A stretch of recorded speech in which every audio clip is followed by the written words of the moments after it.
বিমানে বসে আছে সব বেঈমান, বিমানে সব। শুনছেন না বিমানের এক ফ্লাইট থেকে চাকা খুলে গেছে, আল্লাহ বাঁচাইছে, তলা ছুটে নেই। শুনছেন?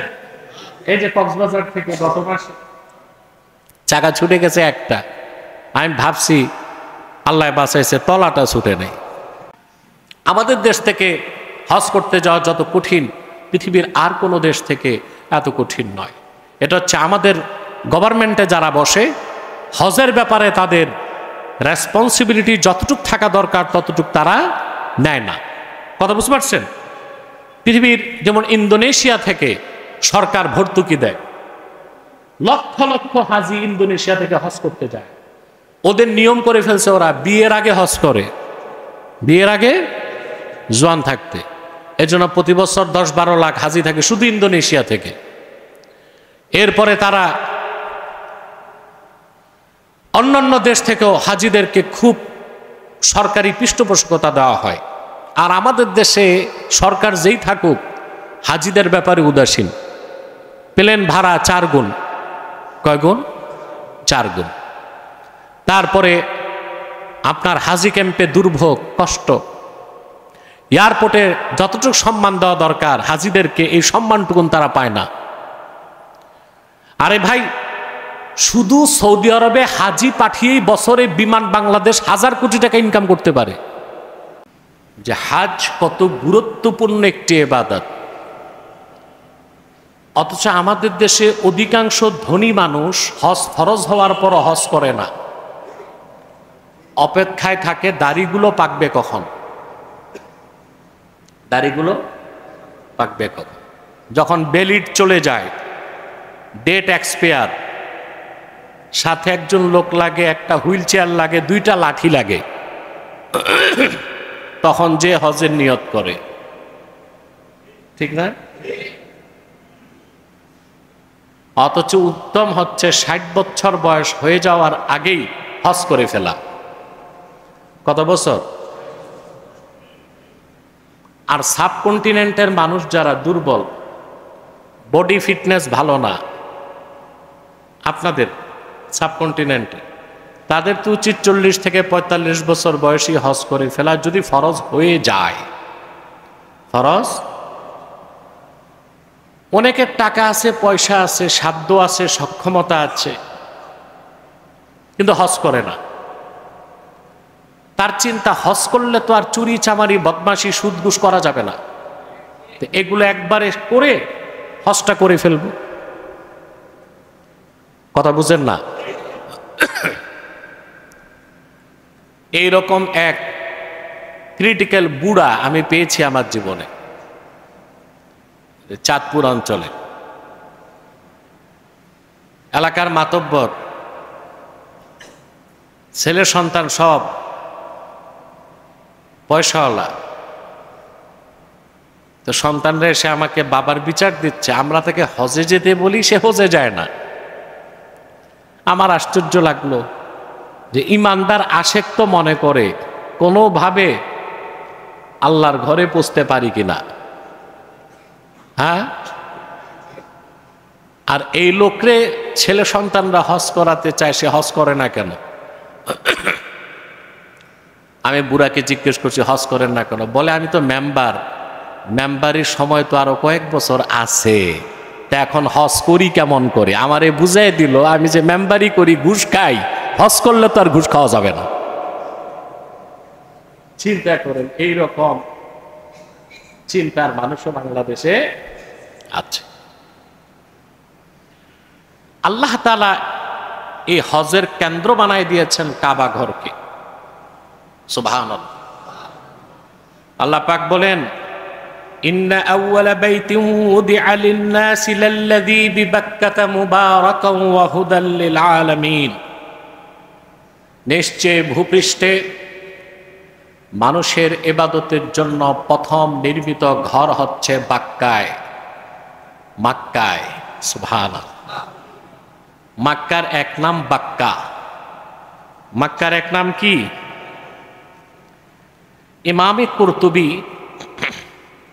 তাফসীর কুরতুবীতে এই শব্দের ব্যাখ্যা করেন, বাক্কা মুশতাক্কাতুম মিনাল বাক্কে ওয়া হুয়াল ইজদিহাম। আরবিতে প্রচন্ড ভিড় হলে ওটাকে বাক্কুন বলা হয়। কি বলা হয়? আরবিতে বলা হয় তাবাকাল কওমু ইজাজদাহামু। কাবাঘর এমন এক ঘর, সৃষ্টিলগ্ন থেকে আজ পর্যন্ত কাবাঘর তোয়াফ বন্ধ ছিল এমন কোন ইতিহাস নাই। আরে ভাই সুবহানাল্লাহটা বলবেন তো।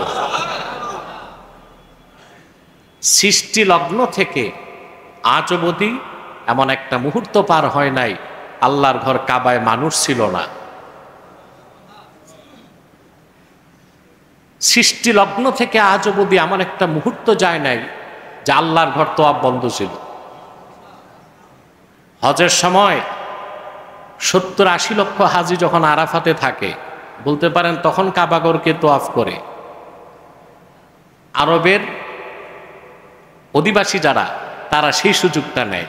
তখনও হাজার হাজার মানুষ দিন রাত তোয়াফ করে, কারণ হাজি তো সব আরাফায়, হাজি সব। সেই সুযোগে আরবের অধিবাসী যারা নাগরিক, তারা মন ভরে তোয়াফ করে। এর মানে কোনো এক দিনের, কোনো এক ঘন্টার, কোনো এক মিনিটের, কোনো এক সেকেন্ডের জন্য কাবার তোয়াফ বন্ধ হয় নাই। করোনায় যখন সারা বিশ্ব অচল হয়ে গেল, মক্কায় কাবাঘরের তোয়াফ বন্ধ হয় নাই। সুবহানাল্লাহ, তোয়াফ চলছে। রেস্ট্রিকশন ছিল, নিয়ম কানুন মেনে তোয়াফ করতে হয়েছে। সুবহানাল্লাহ। কাবার তোয়াফও চলেছে, আল্লাহর হাবিব সাল্লাল্লাহু আলাইহি সাল্লামের জান্নাতুল ফেরদাউস রওজা মুবারক মদিনা মুনাওয়ারায় সালামও চলেছে। সুবহানাল্লাহ। এই কাবাকে কেন্দ্র করে হজ। কাবাকে আল্লাহ তাআলা বলেছেন, মক্কাকে বাক্কা বলার আরেকটা কারণ ইমাম সুয়ুতি উল্লেখ করেছেন তাফসীর জালালাইনে। সুমিয়াল মক্কাতু বাক্কাতান লিআন্নাহা তাবুক্কু আনাকাল জাবাবিরা। সুবহানাল্লাহ। যারাই মক্কা মুকাররমায় অত্যাচারী শাসক প্রবেশ করতে চেয়েছে, মক্কা তাদের গর্দানকে চূর্ণ করে দিয়েছে। বাক্কা ইয়াবুক্কু, তাবুক্কু মানে চূর্ণ বিচূর্ণ করা। আপনারা দেখেছেন বাইতুল মুকাদ্দাসে হযরত ইব্রাহিম শুয়ে আছেন। কথা বলেন, সে বাইতুল মুকাদ্দাসে হামলা হয় নাই আজকে? না, ঈসা নবীর জন্মের আগে ইরাকে এক শাসক ছিল পারস্য অঞ্চলে, বখতে নাসার। বখতে, প্রচলিত ইতিহাসে তার নাম নেবুচাঁদ। কি বাংলা ইতিহাসগুলোতে তার নাম হচ্ছে নেবুচাঁদ, কিন্তু তার নাম হচ্ছে বখতে নাসার। এই অত্যাচারী মানুষটা বাইতুল মুকাদ্দাসে হামলা করেছিল। একদিনের হামলায় 7 লক্ষ ইহুদিকে হত্যা করেছে। বাইতুল মুকাদ্দাস আগুন জ্বালায় দিছে। আল্লাহর পয়গম্বর হযরত দানিয়াল জীবিত ছিলেন, তিনি আত্মরক্ষার্থে আত্মগোপনে গেছেন। তাওরাতের সংরক্ষিত সবগুলো কপি আগুনে জ্বালায় দেওয়া হয়েছে। বহুদিন পর্যন্ত বাইতুল মুকাদ্দাসে সালাত হয় নাই। কিন্তু কাবার বিষয়টা ব্যতিক্রম। আল্লাহ কাবাকে বলেছেন মুবারাকাও ওয়া হুদাল লিল আলামিন। এই কাবা বরকতপূর্ণ এবং গোটা বিশ্ব মানবতার হেদায়েতের দিশারি। হেফাজতের দায়িত্ব কার কাছে? বাইতুল মুকাদ্দাসে হামলা চলেছে, কিন্তু মানব জাতির সূচনা লগ্ন থেকে আজ অবধি কারো পক্ষে মক্কা মুকাররমায় হামলা করে বিজয়ী হওয়া সম্ভব হয় নাই। মক্কা অত্যাচারীদের গর্দানগুলোকে চূর্ণ বিচূর্ণ করে দিয়েছে। এই জন্য মক্কার এক নাম বাক্কা। সুবহানাল্লাহ। মক্কার এক নাম বাক্কা। আপনারা দেখেছেন, আপনারা শুনেছেন, কোরআন কারীম সাক্ষ্য দেয় ইয়ামানের অত্যাচারী কাফের শাসক আব্রাহা হস্তি বাহিনী নিয়ে গিয়েছিল কাবাঘরে হাত দিতে। আল্লাহ তাআলা কাবার কাছেও পৌঁছতে দেন নাই। 3 মাইল দূরে ওয়াদি মুহাসসার একটা জায়গা আছে, যারা হজ করছেন আরাফাতে গেছেন তারা জানেন ওয়াদি মুহাসসার, প্রায় 3 মাইল দূরে কাবাঘর থেকে। ওখানে থাকতে আল্লাহ আটকায় দিছেন। তারপর আবাবিল পাঠিয়ে ওই কাফেরদের নাম ও নিশানা মাটির সাথে মিশিয়ে দিয়েছে। আল্লাহ বলেছেন, আলাম তারা কাইফা ফাআলা রাব্বুকা বিআসহাবিল ফিল। আল্লাহ তার হাবিবকে বলেন কোরআনে, মুহাম্মদ সাল্লাল্লাহু আলাইহি সাল্লাম আপনি কি দেখেননি আপনার রব আল্লাহ তাআলা আসহাবুল ফিল হস্তি বাহিনীর সাথে কি করেছেন, কি আচরণ করেছেন?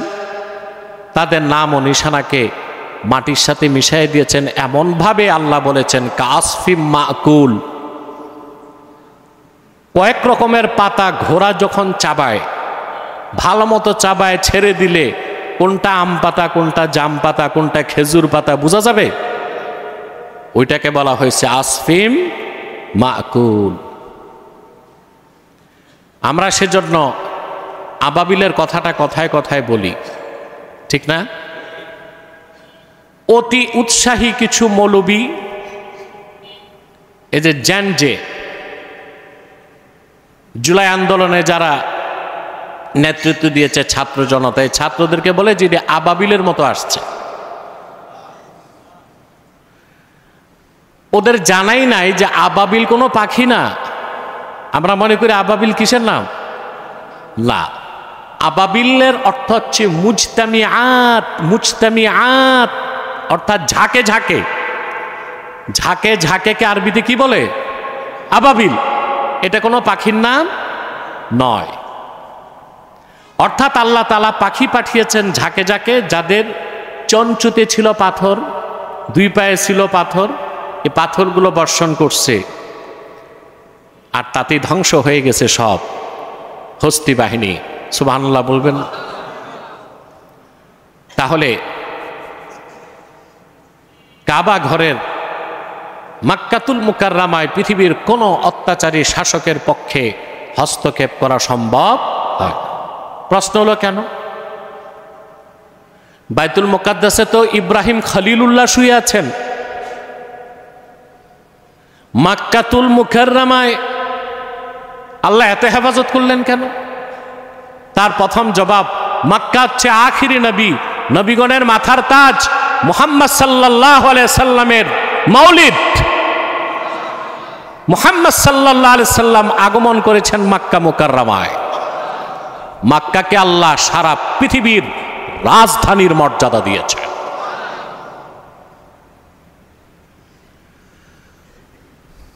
রাসূল করিম সাল্লাল্লাহু আলাইহি ওয়াসাল্লাম ১৫০০ বছর আগে পৃথিবীতে আগমন করলেন।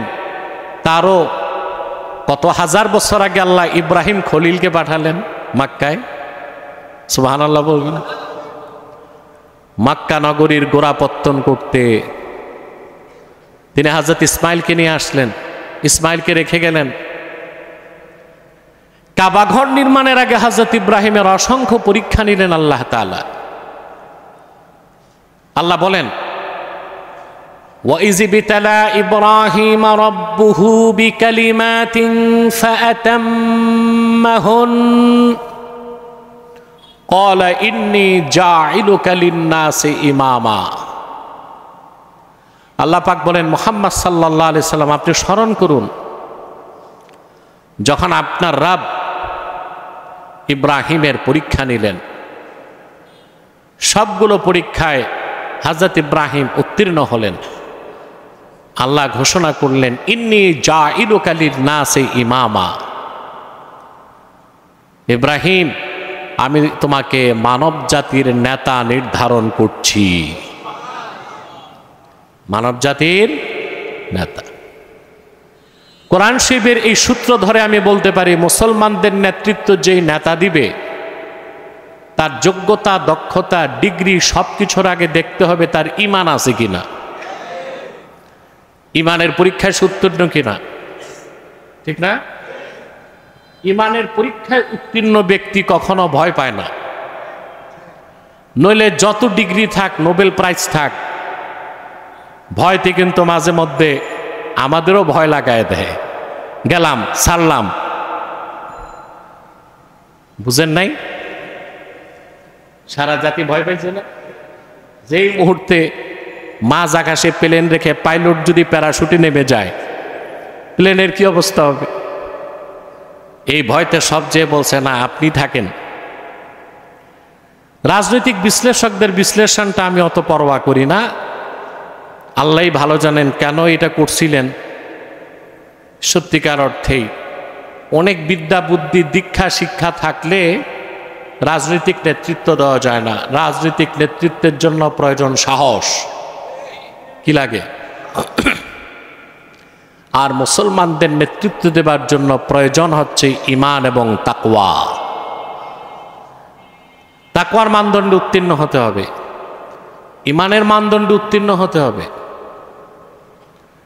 এখন দেশ স্বাধীনের আগে এবং দেশ স্বাধীনের পরে এখন পর্যন্ত, 47-এর আগে পরে এখন পর্যন্ত আপনাদের নেতৃত্বে যারাই এসেছে, একটা লোকও ঈমান এবং তাকওয়ার মানদণ্ডে উত্তীর্ণ ছিল না।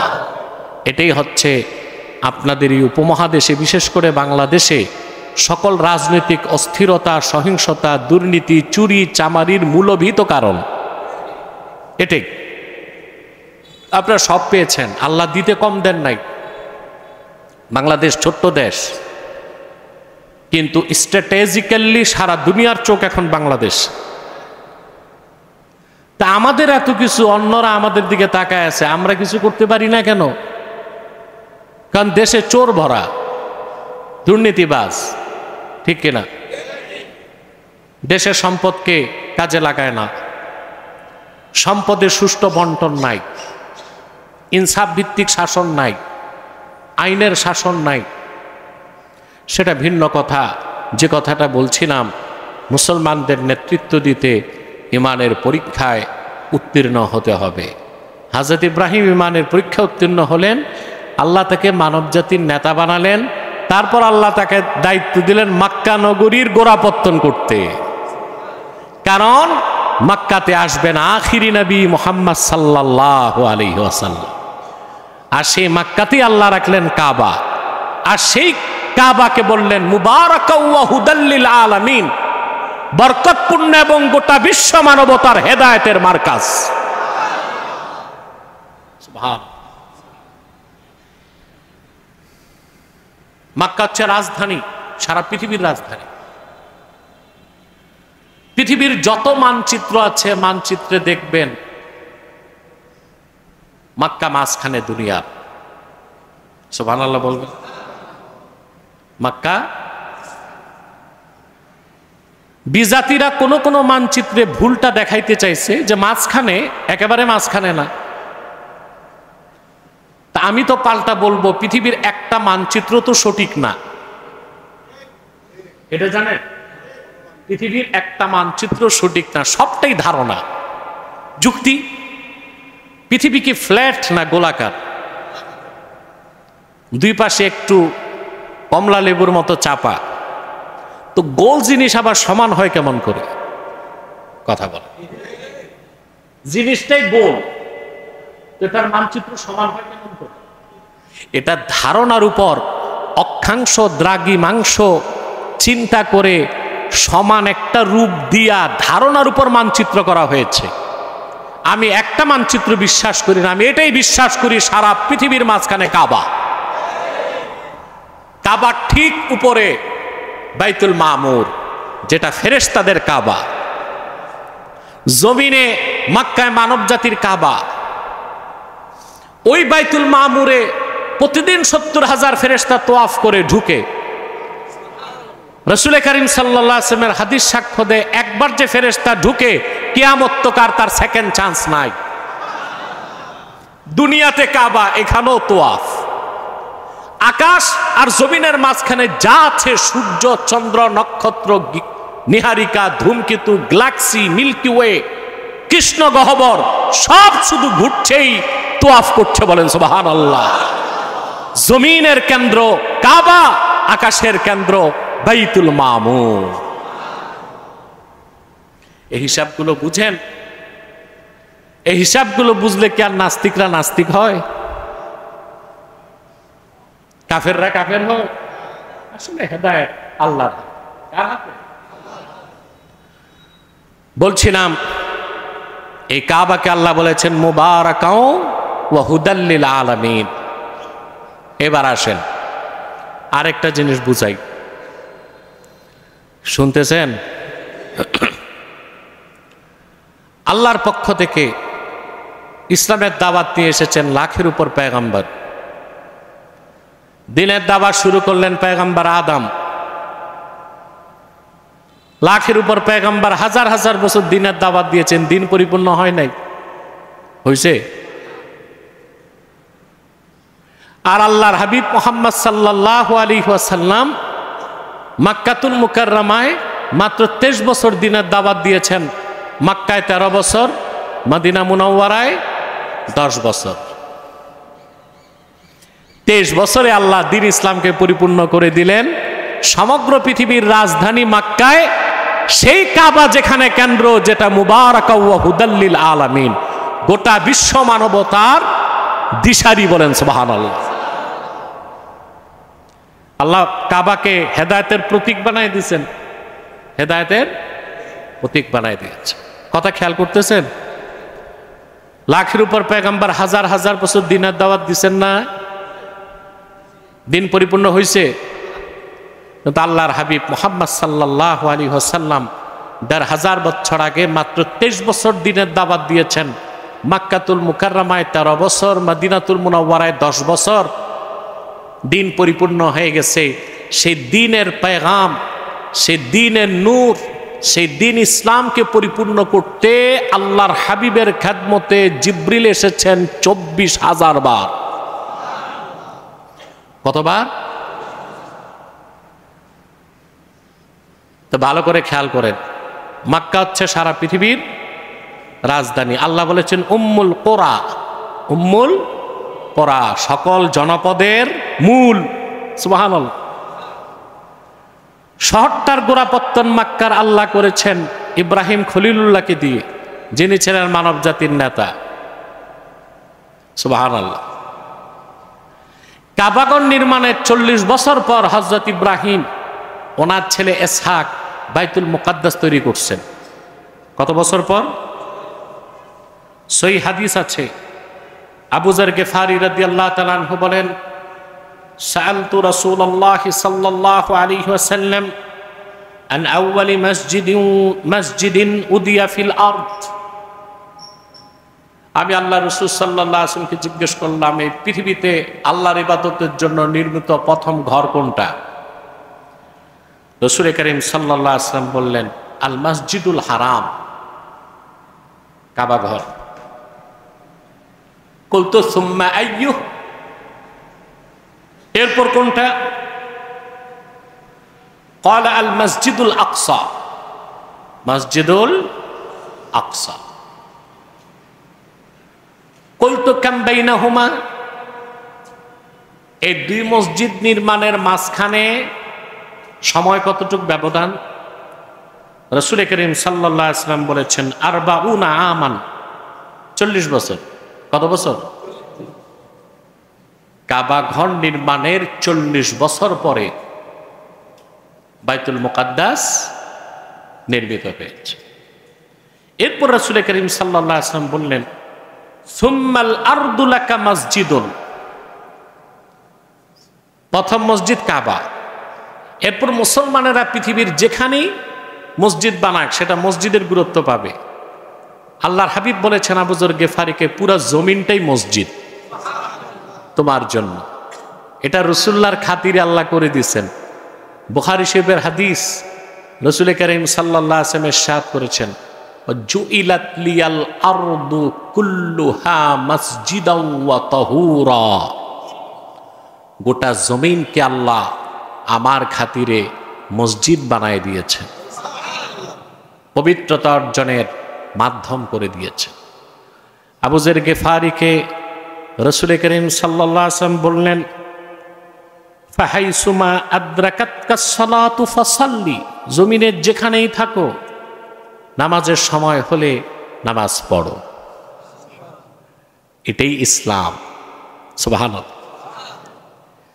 ইসলাম ছাড়া অন্য যত ধর্ম আছে মানবরচিত, মিথ্যাশ্রিত, পরিবর্তিত, পরিবর্ধিত, বিকৃত এবং অনুমান নির্ভর। ওখানে নিয়ম কি? খ্রিস্টানকে ইবাদত করতে হলে গির্জা লাগবে, গির্জায় ঢুকতে হবে। হিন্দুদের মন্দির লাগবে ঘণ্টা পিটাইতে, ইহুদিদের সিনাগগ লাগবে, বৌদ্ধদের প্যাগোডা লাগবে। মুসলমান মসজিদে নামাজ পড়বে তা না, উত্তর মেরুতে চলে যাক আর দক্ষিণ মেরুতে নামাজের টাইম হবে সে নামাজ পড়ে নি। সুবহানাল্লাহ। তো বলছিলাম আল্লাহ তাআলা কথাগুলো স্মরণ করেন। কাবাঘর নির্মাণের কত বছর পর বাইতুল মুকাদ্দাস?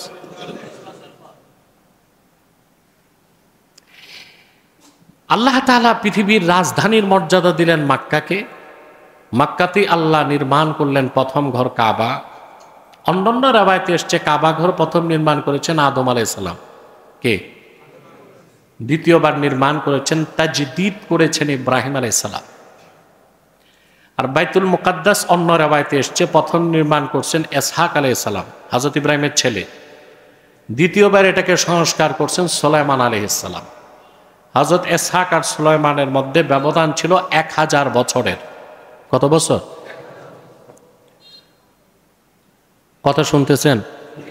তাহলে সারা পৃথিবীর রাজধানী মক্কা, সেই মক্কাতে কাবা। কেন? কারণ মক্কা আল্লাহর আখিরি নবী মুহাম্মদ সাল্লাল্লাহু আলাইহি ওয়াসাল্লামের মৌলিদ, উনি আগমন করেছেন মক্কা মুকাররমায়।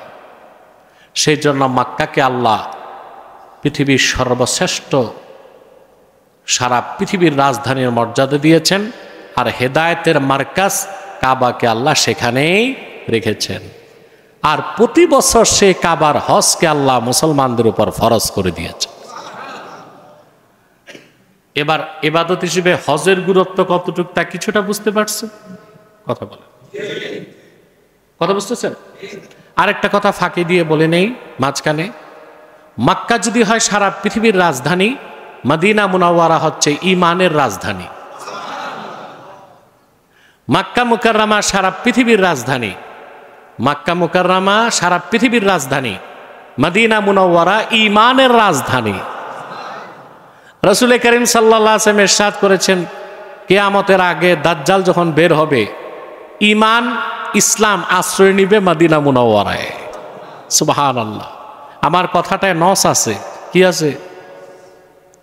কারণ আল্লাহর হাবিব সাল্লাল্লাহু আলাইহি ওয়াসাল্লাম মক্কাতুল মুকাররমা থেকে হিজরত করে মদিনাতুল মুনাওয়ারাতে যাওয়ার পরে আল্লাহ মক্কাকে মর্যাদা দিয়েছেন মুহাম্মদ সাল্লাল্লাহু আলাইহি ওয়াসাল্লামের কারণে, ওনার সাদকায়। আর উনি যখন মক্কা থেকে মদিনাতুল মুনাওয়ারাতে চলে গেলেন, তো স্বাভাবিকভাবেই বোঝা যায় আল্লাহ মক্কার চেয়েও মদিনা মুনাওয়ারার ফজিলত বাড়াই দিয়েছেন। বুঝেন নাই? মক্কা মুকাররমার ফজিলত আর মদিনা মুনাওয়ারার ফজিলত আল্লাহর হাবিব মুহাম্মদ সাল্লাল্লাহু আলাইহি সাল্লামের সাদকায়। আমার দেশের কিছু মৌলবী সাহেব আছে, ফতোয়া দেয় হজ করতে গেলে তো মদিনা মুনাওয়ারায় যাওয়ার দরকার নাই। আছে না? আহা, এদের ব্যাপারে আর কি বলবো? এদের ব্যাপারে বলার মতো কোনো শব্দও নাই আমার কাছে। নিজেদেরকে শেখ দাবি করে, বলে হজের কোনো শর্ত বা রোকনে আছে নাকি মদিনা শরীফ যেতে হবে? কিন্তু আমি আপনাদের কাছে একটা প্রশ্ন করি, যার ঈমান নাই তার আবার হজ আছে নাকি? যে লোকটা লাখ লাখ টাকা খরচ করে সৌদি আরব গেল, আর শুধু কাবা ঘর তোয়াফ করে হজ করে চলে আসবে, মদিনা মুনাওয়ারায় যাবে না, আমি মনে করি তার ইমানই নাই, তার ইমানের ত্রুটি আছে। আল্লাহর হাবিবের আজমত মোহাব্বত তার অন্তরে নাই, তার ইমানই তো পুরা ঠিক হয় নাই, তো তার আবার হজ হবে কি? ফাতোয়ার দৃষ্টিতে বলবো হজ হইল, তাকওয়ার দৃষ্টিতে তার হজ হয়েছে বলে আমি মনে করি না, কারণ তার দিল ভালো না। দিল কি? দিল ভালো না, দিল সাফ না, আকীদা ঠিক না। কথাটা বুঝতে পেরেছেন? মক্কা মুকাররমা সারা পৃথিবীর রাজধানী, মদিনাতুল মুনাওয়ারা ঈমানের রাজধানী। সে মক্কার কাবা ঘরে হজ করাকে আল্লাহ কি করছেন? ফরজ। ফীহি আয়াতুম বায়্যিনাতুম মাকামু ইব্রাহিম, যে মক্কায় রয়েছে অসংখ্য নিদর্শন, সুস্পষ্ট নিদর্শন সমূহ, বিশেষ করে মাকামে ইব্রাহিম। মাকামে ইব্রাহিমকে আল্লাহ নিদর্শন কেন বললেন? হযরত ইব্রাহিম যখন কাবাঘর নির্মাণ করছিলেন, হযরত ইসমাইল পাহাড় থেকে কেটে কেটে পাথর এনে দিচ্ছিলেন। যখন কাবাঘরের উচ্চতা, হযরত ইব্রাহিমের উচ্চতা ছাড়িয়ে গেল, তিনি দেখলেন উপরে কিভাবে যাব। আল্লাহর হুকুমে যে পাথরে দাঁড়ায়ছিলেন, পাথর উঁচু হয়ে গেল। নামতে চাইলেন, নিচে নেমে গেল। উঠতে চান, উঁচু হয়ে যায়। আজও হযরত ইব্রাহিমের পায়ের চিহ্ন মাকামে ইব্রাহিমে আছে। সুবহানাল্লাহ। সে মাকামে ইব্রাহিমের পিছনে তাওয়াফের পর 2 রাকাত নামাজ পড়া সুন্নতে মুআক্কাদা। এরপরে আল্লাহ তাআলা বলেন, ওয়ামান দাখালাহু কানা আমিনা, যে ব্যক্তি মক্কায় প্রবেশ করলো সে নিরাপদ। সে কি? অনেকগুলো ব্যাখ্যা। নিরাপদ মানে একটা ব্যাখ্যা হচ্ছে, কোনো ব্যক্তি যখন হারামে থাকবে কাবায়, তাকে হত্যা করা যাবে না। এমনকি মানুষ না, শুধু মশা মাছিও যদি ঢুকে মক্কায়, সেও নিরাপদ। এহরাম পরে মশা মারা যায়, মাছি মারা যায়, দম করতে হয়, দম দিতে হয়, কি দিতে হয়। এমনকি মক্কা মুকাররমার গাছপালাগুলো নিরাপদ, পাতাও ছিঁড়া যায় না। সুবহানাল্লাহ বলবেন। দ্বিতীয় ব্যাখ্যা হচ্ছে, যে ব্যক্তি মক্কাতুল মুকাররমায় ঈমানের সাথে প্রবেশ করলো, কানা আমিনা, তার মানে সে ব্যক্তি জাহান্নাম থেকে নিরাপদ হয়ে গেল। জাহান্নাম থেকে। সুবহানাল্লাহ। যে হজ করে, হজ যদি কবুল হয়, হজ্জে মাবরুর হয়, সে সদ্য প্রসূত শিশু বাচ্চার মতো নিষ্পাপ হয়ে যায়। হজটা হজ্জে মাবরুর হতে হবে। কথা বুঝতেছেন? এরপর আল্লাহ তাআলা বলেন, ওয়ালিল্লাহি আলান নাসি হিজ্জুল বাইতি মান ইসতাতাআ ইলাইহি সাবিলা, আল্লাহর জন্য মানব জাতির উপর আবশ্যক হচ্ছে কাবা ঘরের হজ। যারা কাবা পর্যন্ত পৌঁছার সক্ষমতা রাখে, মুমিনের উপর হজ ফরজ হতে, ফরজ সবাব হচ্ছে ইস্তিতাআত, কাবা ঘর পর্যন্ত পৌঁছার সক্ষমতা। অর্থাৎ যেভাবেই সে কাবা ঘরে পৌঁছুক, আশহুরুল হজ্জে, হজের সময় যদি পৌঁছার সক্ষমতা তার থাকে, তাহলে তার উপর হজ ফরজ হয়ে যাবে। কি হবে? ওমান কাফারা ফাইন্নাল্লাহা গানিয়্যুন আনিল আলামিন, আর যে ব্যক্তি অস্বীকার করে, কুফর করে, হজকে গুরুত্ব দেয় না, আল্লাহ তাআলা তার থেকে এবং গোটা সৃষ্টি জগৎ থেকে অমুখাপেক্ষী। পৃথিবীর সব মানুষ যদি কাফের হয়ে যায়, আল্লাহর রাজত্ব কমবে? আর সব মানুষ যদি ইমানদার সুফিয়াত দরবেশ হয়, আল্লাহর রাজত্ব বাড়বে? যেমন ছিল তেমন থাকবে। তিনি অমুখাপেক্ষী বলেন। সুবহানাল্লাহ। প্রিয় বন্ধুগণ, এই হজ ফরজের সবাব হচ্ছে ইস্তিতাআত। যার কাবাঘর পর্যন্ত পৌঁছার সক্ষমতা থাকবে, তার উপর জীবনে একবার হজ করা কি? একবার।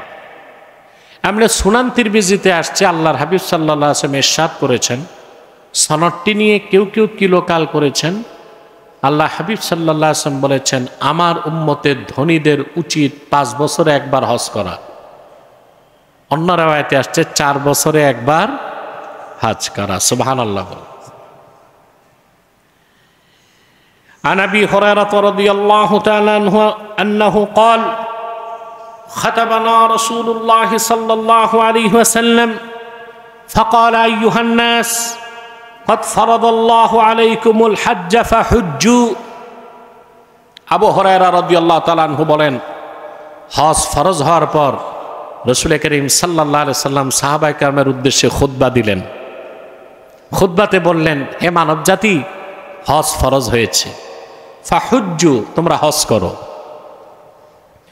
ফাকালা রাজুলুন কুল্লা আমিন ইয়া রাসূলুল্লাহ সাল্লাল্লাহু আলাইহি সাল্লাম, হজ যে করব প্রতি বছর করতে হবে?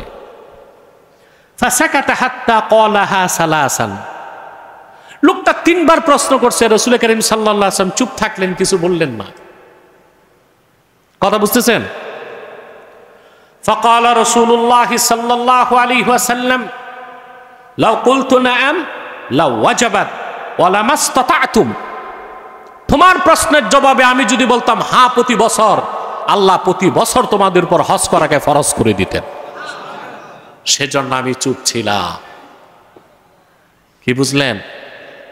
আজকে একদল বের হয়েছে আহলে কোরআন দাবিদার, আছে না? হাদিস মানে না, শুধু কোরআন শরীফ মানে। এরা কি মুসলমান না কাফের? এদের নাম দিছি আমি আহলে শয়তান। এরা কি? এগুলো ঠাকুর যেগুলো আছে অসংখ্যবার আমার কাছে পরাজিত হয়েছে ডিবেটে, আলহামদুলিল্লাহ। এই আহলু শয়তানরা বলে আমরা শুধু কোরআন মানি, হাদিস মানি না। এখন হাদিস, কোরআন শরীফে আল্লাহ হজকে বলছেন ওয়ালিল্লাহি আলান নাসি হিজ্জুল বাইত, এই আয়াত দিয়ে আল্লাহ হজকে ফরজ করছেন। কথা বলেন, আল্লাহ বলছেন মানব জাতির উপর আল্লাহর জন্য হজ করা বাইতুল্লাহর আবশ্যক। আল্লাহ এইটা বলেন নাই প্রতি বছর একবার না বারবার, এটা নির্ধারণ করে দিয়েছেন আল্লাহ রাসূল সাল্লাল্লাহু আলাইহি সাল্লাম। তা আমরা যদি হাদিস বাদ দিই, ইসলামই তো থাকে না। কথা বলেন, থাকে? কোরআন আয়াতের ব্যাখ্যা নিব কি করে? হজ তো আল্লাহ করতে বলছেন একবার না বারবার, কোন অবস্থায়? আল্লাহ শুধু বলছেন হিজ্জুল বাইত, বাইতুল্লাহর হজ। এখন আপনারা জানেন হজের 3টা ফরজ, এর মধ্যে একটা ফরজ হচ্ছে 9 জিলহজ আরাফার ময়দানে অবস্থান। কথা বলেন, কোন হতবাগা যদি আরাফার ময়দানে ঘুমায়ও থাকে সকাল থেকে সন্ধ্যা, তার হজ হয়ে যাবে। কিন্তু আরাফাতে থাকতে হবে, আরাফাতে। তবে আমি এমন কোনো পাগল টাগল দেখি নাই যে ওখানে শুধু ঘুমাইছে, সারাক্ষণ ইবাদতই করছে। কিছু বাঙালি পাইছে ফরফইরা, এগুলো ওখানে যেও আরাফার ময়দানে রাজনৈতিক গল্প গুজব কর। আপনারা দেখছেন হাজিরা, ওখানে যে তসবিহ পড়বে তা না, ওখানে রাজনৈতিক গল্প গুজব চলতেছে, একসময় ঝগড়া হচ্ছে। অথচ আল্লাহ বলেছেন লা জিদালা ওয়ালা ফুসুক, হজ অবস্থায়, এখানে আমরা তো অবস্থায় ঝগড়া করা যাবে না, অশ্লীল কাজ, হারাম কাজ করা।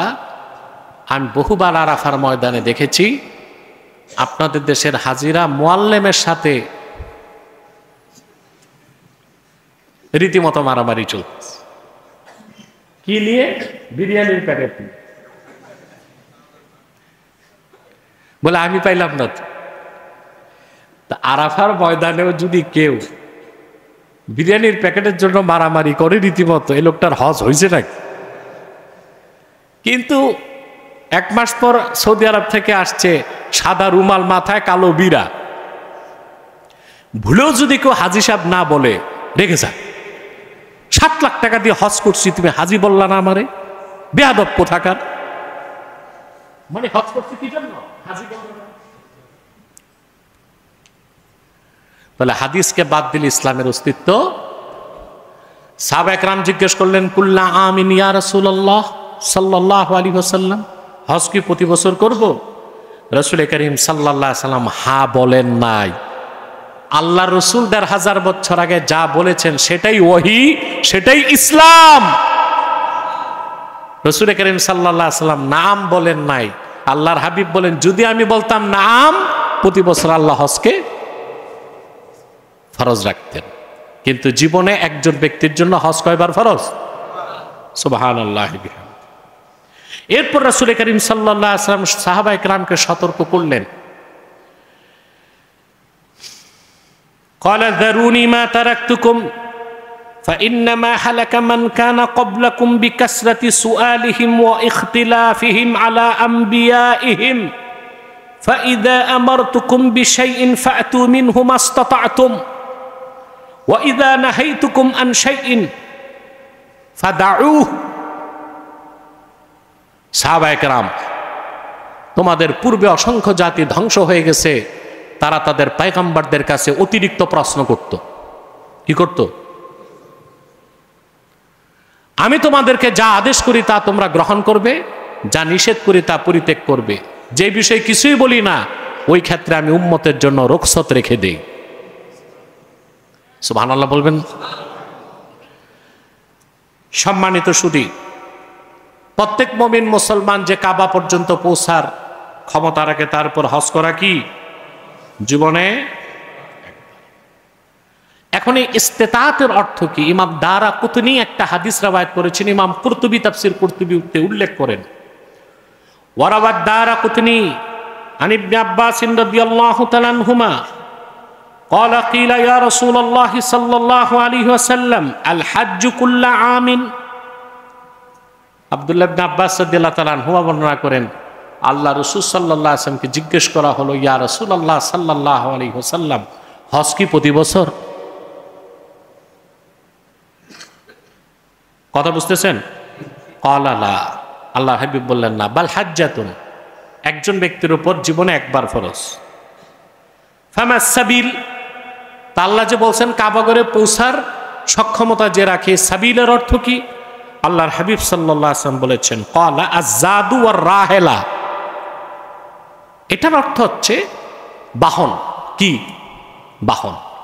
তো রাসূল করিম সাল্লাল্লাহু আলাইহি ওয়াসাল্লামের নূরের জমানায় ১,৫০০ বছর আগে আরবের আশপাশ থেকে লোক হজ করতে আসতো উটে। কিসে? এখন ১,৫০০ বছর পর আমাদের বাহন কি? প্লেন। তাহলে বোঝা যায় আপনার যদি সারা বছর খরচের পর, প্রয়োজনীয় সব খরচের পর এতটুকু টাকা থাকে যা দিয়ে আপনি প্লেন ভাড়া, ভিসা, সৌদি আরবের ট্রান্সপোর্টের ভাড়া, তাঁবুর ভাড়া, খাওয়া দাওয়া, মুআল্লিম ফি দেওয়ার মতো টাকা থাকে, আপনার উপর হজ ফরজ হয়ে যাবে। এটা হচ্ছে জাদ এবং রাহেলার ব্যাখ্যা। কথা বুঝতে পারছেন? আল্লাহ যেন আমাদেরকে কবুল করেন। আমরা আগে শুনতাম বিমানে প্রবল বৃষ্টি হলে ছাদ দিয়ে পানিও পড়ত, আর এখনো বিমানে উঠলে সিটের মধ্যে দুর্গন্ধ, তারপরে আপনার এসির পানিও তো পরেই, মশা থাকে প্রচুর, এই এক অবস্থা। অথচ শুধু বছরে একবার হাজিদের সেবা দিয়ে বিমান বাংলাদেশের রাজস্বে ১,০০০ কোটি টাকা এনে দিতে পারে, কিন্তু সব বসে আছে চোর। বিমানে সব বেঈমান, বিমানে সব বেঈমান। এই বর্তমান সরকার চাইছে চিটাগাং পোর্ট দিবে বিদেশিদেরকে। আমরা বলি পোর্ট দিবা কেন? বিমানটারে দাও বিদেশিদের কাছে। পোর্ট দিলে তো দেশের অস্তিত্বে আঘাত আসতে পারে। কথা বলেন, বিমানটা দাও বিদেশিদেরকে, পোর্ট দেওয়ার দরকার কি? পোর্টকে তো তোমরাই বলো হৃৎপিণ্ড, তো হৃৎপিণ্ড আরেকজনের হাতে দেয়। কথা বলেন, এতে স্বাধীনতা বিপন্ন হতে পারে না? বিপি ওয়ার্ল্ডকে দিতে চাচ্ছে পোর্ট। বিপি ওয়ার্ল্ড হচ্ছে দুবাই ভিত্তিক একটা কোম্পানি, কিন্তু এটা ইসরায়েলের পার্টিসিপেট আছে, আমেরিকান নেভিরও পার্টিসিপেট আছে। তো এই সুযোগে যদি এসে বাংলাদেশে ইহুদিরা হস্তক্ষেপ করতে চায়, এটা আমাদের জন্য খুব খারাপ একটা বিষয়। আমরা মনে করি বিমানকে দাও বিদেশিদের পরিচালনা করার জন্য, লাভজনক প্রতিষ্ঠান হবে, ঠিক না? আমি অনুরোধ করব বাংলাদেশ সরকারকে, আমার দেশের হাজিদেরকে যেন সর্বোচ্চ সম্মান এবং মর্যাদা দেওয়া হয়, আর সরকারের পক্ষ থেকে যেন সর্বোচ্চ সহযোগিতাও দেওয়া হয়। আল্লাহ আমাদের প্রত্যেককে জীবনে একবার হজ করার তৌফিক দান করুক, বলুন আল্লাহুম্মা আমিন।